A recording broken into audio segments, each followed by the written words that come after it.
Ke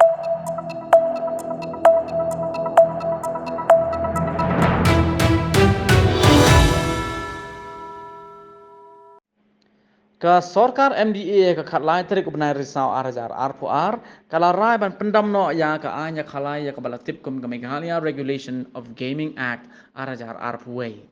Kini kejing rai jong ke sorkar ban pendam no ya ke anya khalai ka jialong hadin ba kejing persya jong babon balang kintup yi seng balang nong yalam snong seng samla ka senjuk jong ke khasi jentia church leaders forum kabala penlong ru de kejing duai ban khang persya ya ke sorkar ban dawa khang mardor ya ke karkhana kasino ban pendam mardor ya ka anya khalai. Menteri jong ke taxation jong ke sorkar jilna James PK Sangma ulaong bo unshim khia ban penti kena bakani ka anya khalai Meghalaya Regulation of Gaming Act arajar arpuway an pendam no ya ka.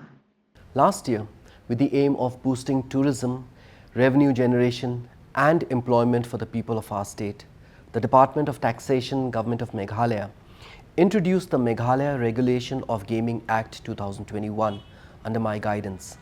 This act would legalize and regulate gaming in Meghalaya. Till that extent, introducing casinos meant for tourists only was considered as well. Over the months that followed, there were concerns expressed from parts of the society with regards to the scope and the impact of the act. I met with stakeholders that included religious organizations, non-governmental organizations, civil society representations, Dorbash Nongs, autonomous and local governance bodies, and youth organizations. During this process, I tried to understand the concerns of the public and the impact that the Act could have further on.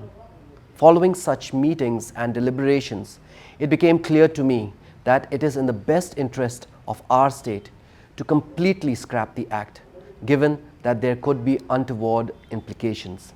It will be my earnest endeavor to see that the Meghalaya Regulation of Gaming Act 2021 will be repealed. I would like to thank everyone who came forward to aid, advise, and provide feedback to the government on the Act.